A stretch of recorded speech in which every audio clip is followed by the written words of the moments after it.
अस्सलाम वालेकुम, Imran Asif, welcome to the foreign desk. 2 दिन पहले सऊदी अरेबिया ने यमन के मुकल्ला पोर्ट पर हमला किया क्योंकि सऊदी अरेबिया की नज़र में यूएई ने जो असलहा भेजा था वो सऊदी अरेबिया के जो बैड ग्रुप है यमन के अंदर उसको कमज़ोर करने के लिए भेजा था, जबकि यूएई का कहना है कि उनका जो एलाई ग्रुप है यमन के अंदर उन्होंने उसके लिए वो असलहा भेजा था वहाँ पे। इसी सब पे बात करने के लिए हमारे साथ स्टूडियोज में मौजूद है senior journalist Sadia Afzal, welcome to the show. ये दोनों मुल्क सऊदी अरेबिया और यूएई एक वक्त पे हूथी जो ग्रुप है उनके खिलाफ लड़ते थे, लेकिन अब ऐसा क्या हो गया कि इनके आपस में तनाव बढ़ गए? देखिए, काफ़ी इस वक्त संगीन सूरत हाल है और ये पूरे गल्फ रीजन के लिए ही एक डेंजरस सिचुएशन जो है वो बनती चली जा रही है। अभी मामला थोड़ा सा संभला है, लेकिन इसमें बहुत ज़्यादा पोटेंशियल है कि ये किसी टाइम पे भी भड़क सकता है। अब आपने हूथीज़ का जिक्र किया। अब हूथीज़ जो ग्रुप है ना, वो कहते हैं कि जनाब ईरान की हिमायत याफ्ता ग्रुप है, ठीक है। तो जब ईरान की बात आई तो वहाँ पे आपको ये दोनों ममालिक इकट्ठे नजर आए हूथीज़ के मुकाबले में। जैसे आपने खुद कह दिया कि दोनों मिलके लड़ते रहे उनके खिलाफ।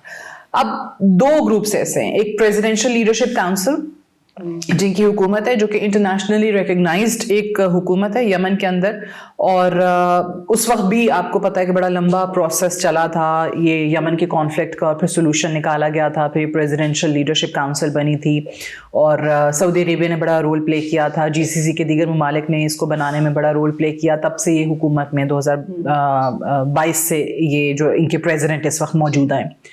सो अभी अगर आप देखें ना कि इशू क्या है, एक तरफ यूएई है, एक तरफ सऊदी अरेबिया है। जो यूएई के बारे में ये ख्याल किया जाता है कि वो वहाँ पे जो अपोजिशन का ग्रुप है, बल्कि उनका अगर आप साउथ यमन को देखें तो वहाँ पे मुख्तलिफ सूबों के ऊपर काफ़ी बड़े एरिया के ऊपर इनका कंट्रोल भी है। अब वो उन पर इल्ज़ाम ये कि ये सेपरेटिस्ट मूवमेंट चला रहे हैं, ये अलहदगी पसंद एक तंजीम है। उन पे इल्ज़ाम ये आता है कि जनाब ये इस वक्त सारी की सारी सपोर्ट जो इनको मिलती है वो यूएई से मिलती है, which is southern transitional council. Saudi Arabia ने यूएई पे इल्ज़ाम लगाया कि यहाँ पे ये हमारे मुखालिफ या हमारे जो एक मौजूदा हुकूमत या तस्लीम शुदा हुकूमत इस वक्त यमन के अंदर बैठी हुई है उसके मुखालिफ ये जमात को ये सपोर्ट करते हैं, असलहा फराहम करते हैं, और उसके बाद ये 2 शिप्स पे हमने देखा कि उन्होंने अटैक भी कर दिया। अब यूएई ये कह रहा है कि वो उनके अपने ट्रूप्स के लिए था जो कि वहाँ ऑन ग्राउंड मौजूद थे। सऊदी अरेबिया इस चीज़ को मानने से इनकारी है। वो क्योंकि वो कहते हैं कि जनाब एक तो इन्होंने जब जिस पोर्ट पे ये थे और ये जो इंटरनेशनल वाटर्स में से भी जब गुजरे हैं या जो इजाज़त नामे होते हैं बाकायदा तौर पर परमिशन ली जाती है, ये इन्फॉर्म किया जाता है, नोटिफाई किया जाता है, तो वो इन्होंने क्यों नहीं किया। और फिर अपना जो ट्रैकिंग निज़ाम है, जो जिस तरह वो जहाज़ का कहते हैं ना रेडार ऑन है तो अब वो रेडार पे जहाज़ नज़र ना आए, तो कहते हैं कि इन्होंने भी वो अपना सिस्टम ऑफ क्यों किया हुआ था कि ये ट्रैक ना हो सके। सो ये पूरी चीज़ जो है उनके नज़दीक इस चीज़ से ये एक सस्पिशियस एक्टिविटी बन जाती है यूएई की, ये सऊदी अरेबिया का कहना है। और फिर उनको ऑब्वियसली कहा गया कि जनाब आप 24 घंटे हैं, आप अपने ट्रूप्स को विड्रॉ कर लें, जो कि यूएई ने अब ऐलान भी कर दिया है, वो कर भी रहे हैं अपने ट्रूप्स, और साथ ही साथ जो उनके साथ डिफेंस एग्रीमेंट था वो भी यमन ने ख़त्म कर दिया है, क्योंकि हुकूमत वही है जिन प्रेसिडेंट का मैं जिक्र कर रही हूँ। अब इस हुकूमत को, इस बाकायदा ग्रुप को, इस पार्टी को सपोर्ट हासिल है सऊदी अरेबिया की। देखें, हर ममालिक के ना जो आपस के ताल्लुकात हैं उन पे भी हम बात करते होते हैं। अब दोनों इस्लामी मुल्क हैं, ठीक है, अगेन दोनों बड़े मुल्क हैं। जीसीसी कंट्रीज़ के इत्तेहाद की बात की जाती थी, लेकिन आपको गल्फ़ में यही 2 मुल्क जो हैं आपस में तनाज़े की सूरत बहुत ज़्यादा मुश्किल इख्तियार करते हुए नज़र आ रहे हैं। हूथीज़ की बात थी, तब तक ईरान इन्वॉल्व था, सब इकट्ठे थे। अब आपस में एक दूसरे पे इल्ज़ाम है कि कौन किसके ग्रुप को सपोर्ट कर रहा है और कौन किसके खिलाफ क्या एक्टिविटी कर रहा है। ये अफसोसनाक सूरत हाल है, ये किसी भी तरीके से कोई अच्छी या खुशाइंद बात नहीं है, क्योंकि अगेन इससे आप पूरे रीजन के अंदर आग की चिंगारियां जो हैं वो भड़कती हुई देखेंगे। अब जाहिर है अब बहुत ज़्यादा दीगर ममालिक पाकिस्तान जैसे जिनके दोनों के साथ बड़े अच्छे ताल्लुकात हैं, उनके लिए भी इस टाइम पे पोजिशनिंग लेना, किसी एक की तरफ जाना, दूसरे का साथ ना देना बड़ा मुश्किल है, और ये हो नहीं सकता, क्योंकि आप चाहते हैं कि ये कॉन्फ्लिक्ट रिजोल्व हो, दोनों के आपस में जो इख्तलाफात हैं वो ख़त्म हो। लेकिन देखें, सियासत چاہے ملک کی اندرونی سیاست ہو یا پھر بیرونی سیاست، انٹرنیشنل لیول پہ جب آپ دیگر ممالک کے ساتھ تعلقات کی بات کریں، ہر ملک کے اپنے کوئی نہ کوئی مفاد ہیں ہر ریجن کے اندر، اور وہ کسی نہ کسی طریقے سے اس خطے کے اندر اپنے مفادات کو، اپنے انٹرسٹ کو پروٹیکٹ کرنے کی کوشش کرتا ہے، کبھی وہ اسلحہ دے کے، کبھی لڑائیاں کر کے، کبھی حملے کر کے. تو یہ ہر جگہ پہ ہم نے دیکھا ہے. But yes, for Gulf region this is a very bad sign. اور اس سے جو اصل مسئلہ ہے جو یمن کے اندر ایک کانفلکٹ بڑے عرصے کے بعد ریزالو ہوا تھا، اس میں آپ کو نظر آئے گا کہ ان کے لیے مشکلات بڑھ جائیں گی. جو یمنی ہیں، جو وہاں رہتے ہیں، ان کے لیے پرابلمس کریٹ ہونا شروع ہو جائیں گی. ابھی یہ جو ان کی حکومت ہے، یہ جو PLC جس کی ہم بات کریں، پریزیڈینشیل لیڈرشپ کاؤنسل، آپ دیکھیں کہ 8 ممبرز میں سے 4 تو اپنے ہی وہ جو پریزیڈنٹ ہیں ان کے خلاف بات کر رہے ہیں کہ جناب یہ یونیلیٹرلی سائن کرتے جا رہے ہیں دستخط، کوئی 700 کے قریب ڈکریز جو ہیں وہ وہ ان کی طرف سے آئی ہیں، جن کو وہ کہتے ہیں کہ یہ یمن کے عوام کے حق میں نہیں فیصلے ہو رہے ہیں. تو ایک کانفلکٹ آپ کو نظر آ رہا ہے جو آہستہ آہستہ بھڑک رہا ہے، اس جماعت کے اندر بھی نظر آنا شروع ہو گیا ہے. I wouldn't say civil war yet. It's too soon to speculate any such thing. لیکن یس، یمنیوں کے لیے مشکلات جو ہیں وہ بڑھیں گی. ان کو وہ جو سکھ کا ایگزیکٹلی ایک طرف ہوتیز ہیں، وہ پھر سعودی عربیہ اور UAE اور باقی ممالک جو ہیں وہ ہوتیز کو ٹارگٹ کر رہے ہوتے ہیں. اب دیکھیں، اب اس میں اچھا پھر ایران کا رول بار بار یہ بتاتے ہیں آپ کو کہ جی ایران ان کو سپورٹ کرتا ہے. اب جہاں پہ ایران انوالوڈ ہوگا وہاں پہ امریکہ بھی آ جائے گا ان کے مخالف، وہاں پہ اسرائیل بھی آ جائے گا ان کے مخالف. ایران ایک طرف ہوتا ہے تو امریکہ اور اسرائیل تو دوسری طرف ہوں گے ہی ہوں گے. پھر اس پہ آپ کے اپنے ممالک جو ہیں وہ سعودی عربیہ اور UAE وہ بھی ان کے خلاف شروع ہو گئے. سو یہ بڑا عجیب سا کانفلکٹ چل رہا ہے وہاں پہ. میں بار بار یہ کہہ رہی ہوں کہ خطے کے لیے خطرناک اس لیے ہوگا کیونکہ مڈل ایسٹ میں پورے اس ریجن کے اندر آپ دیکھیں گی کہ امریکہ کو اور اسرائیل کو اور زیادہ مواقع جو ہیں وہ مل جائیں گے. آپ نے ایران پہ ایک حملہ دیکھ لیا ہے اسرائیل کا. ایران نے ٹھیک ہے جو بھی ہے ناکو چنے چبائیں ایک دفعہ اسرائیل کو، مشکلات ان کے لیے کھڑی کی ہیں، ٹھیک ہے، وہ بھی شاید ایکسپیکٹ وہ ان کے لیے ہوگا کہ بھائی یہ تو آدھے گھنٹے کی گیم ہے، دین اٹس گیم اوور. انہوں نے بھی امریکہ کو بلانا پڑا ان کو بھی، رائٹ. امریکہ کے وہ B-2 بامبرز وہاں پہ گئے ہیں تو پھر وہ کہتے ہیں، وہ الگ کہانی ہے کہ بھائی وہاں پہ کوئی نیوکلیئر فیسلٹی تھی نہیں تھی، وہاں پہ کچھ ویپنز موجود تھے نہیں تھے، وہ ایک الگ کہانی.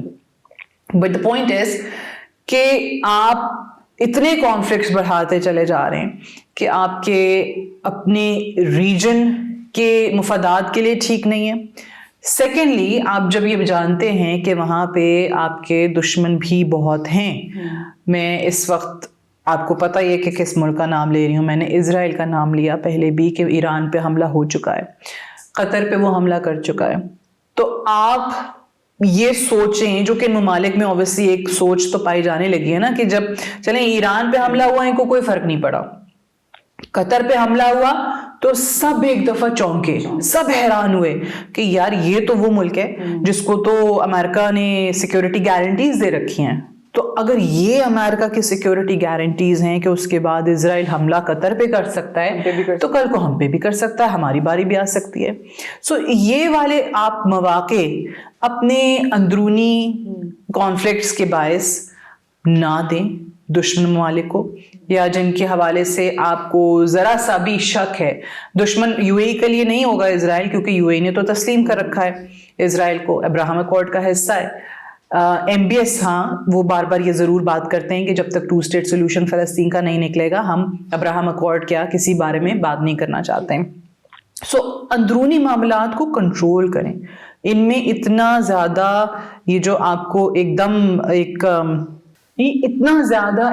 معاملات کو یہ اپرائزنگ کی طرف مت لے کر جائیں، کیونکہ یہ پھر آپ میں سے کسی ایک ملک نہیں پورے ریجن کو اپنی لپیٹ میں لے گا. ٹھیک ہے، کچھ خبروں کے مطابق یہ کہا جاتا ہے کہ جو STF ہے ان کے پاس 60% کنٹرول ہے یمن کا. جی، تو ایک طرف یہ ہوتھی گروپ سے لڑے، ایک طرف یہ سعودی عربیہ سے لڑے، مطلب ان کا جو گروپ ہے اس سے لڑے، تو یہ اتنے پاورفل کیسے ہوئے؟ اگین جو سعودی عربیہ کہتا ہے وہ تو UAE کو الزام دیتا ہے نا کہ एक प्रेसिडेंशियल लीडरशिप काउंसिल बनी हुई है, बैनुल-अक़वामी तौर पे वो कहते हैं कि जी तस्लीम शुदा हुकूमत है। आपके जितने गल्फ़ कंट्रीज़ के जो ममालिक हैं उन्होंने इसको तस्लीम किया, उनको कोई इसमें प्रॉब्लम नज़र नहीं आया, बट वो कहते हैं कि जी यूएई कभी भी इसके हक़ में नहीं था और यूएई की तरफ से इक़दाम किया गया। अगेन हम इल्ज़ाम पे बात कर रहे हैं, हमें नहीं पता, हमारे पास एविडेंस नहीं है। वो जो ममालिक डील कर रहे हैं ये वो एविडेंस अगर रखेंगे इंटरनेशनली किसी फोरम के ऊपर तो ही सामने आएंगे। अभी तो हम सिर्फ और सिर्फ उन चीज़ों पे बात कर रहे हैं जो ये ममालिक एक दूसरे पे इल्ज़ाम लगा रहे हैं। सो उनके नज़दीक ये सारे का सारा जो इनको असलहा फराहम किया जा रहा है या फंड्स फराहम किए जा रहे हैं और किसी ना किसी तरीके से जो कंट्रोल है इलाके पे बढ़ाने में उसमें भी वो कहते हैं कि जी मुत्तहिदा अरब अमारात का हाथ है। अब जाहिर है एक ये ओपिनियन है या इसके हवाले से एविडेंस है तो सऊदी अरेबिया आपको बताएगा जब भी वो मीडिया से बात करेंगे, जब भी वो लोग मुनासिब समझेंगे। बट एक चीज़ ज़रूर है कि इस वक्त हालात दोनों ही जमातों के लिए जो यमन की हैं उनके लिए सही नहीं है। अंदरूनी कॉन्फ्लिक्ट्स भी नज़र आ रहे हैं, फिर ये बैरूनी तरफ से जो सपोर्ट मिल रही है किसको कहाँ किस मुल्क की तरफ से, ये भी उनके लिए एक मसला क्रिएट कर रही है। और थर्डली एंड मोस्ट इम्पॉर्टेंटली कि आप जिस अवाम की बात करते हैं, आप कहते हैं कि जी हमारी फ़ाइट इनके लिए है, उनके आप हालात देखें, उनके जो मुश्किलात हैं अब वो बढ़ाते जा रहे हैं। यमन में कोई हालात पहले भी अच्छे नहीं थे यमनियों के, अभी और बुरी हालत होती चली जा रही है। और ये वाले कॉन्फ्लिक्ट्स जिसमें आप बैरूनी ममालिक को मौका फराहम करें टू इंटरवीन, चाहे वो ऊपर से आपको लगता है ना कि सालिसी करवाने के लिए आ रहे हैं, मीडिएशन के लिए आ रहे हैं, लेकिन जहाँ पे भी ये तारीख जो है बहुत ज़्यादा ममालिक की गवाह है, आपको बताएगी कि जहाँ भी बैरूनी ममालिक की मुदाखलत होती है वहाँ उस मुल्क के हालात उस मुल्क की अवाम के लिए अबतर होते चले जाते हैं। सो मुझे तो खदशा, मुझे जो सबसे बड़ा डर है ना वो यमनी अवाम के लिए कि ये ममालिक और ये ग्रुप्स जो कहने को उन्हीं अवाम के नाम पे इक़्तिदार में आना चाहते हैं, यही कहा जाता है ना कि हम अवाम की जंग लड़ने के लिए आ रहे हैं, लेकिन आपस की जंग में इतने बुरे हालात ना हो जाएं कि अवाम जो है वो इनकी और पस्ती की तरफ जाना शुरू हो जाए। मुझे सबसे बड़ा इसमें खदशा ये है। अभी भी अगेन बहुत से ममालिक आएंगे, मीडिएशन की बात होगी, जिस तरह हर इस्लामी मुल्क की तरफ से तो यही कहा गया कि भाई दोनों ममालिक जो हैं वो थोड़ा सा रेस्ट्रेंट शो करें, दोनों ममालिक जो हैं वो अपने इख्तलाफात को रिजॉल्व करें थ्रू डायलॉग, मुज़ाकरात होने चाहिए, बात होनी चाहिए।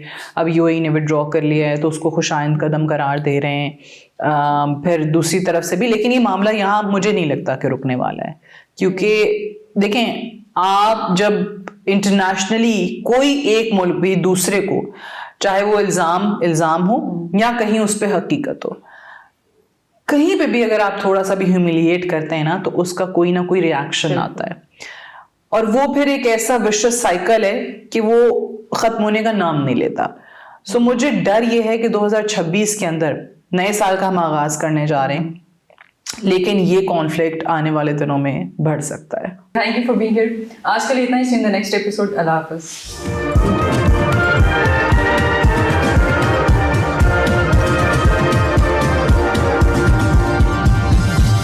You are watching Apna Watan.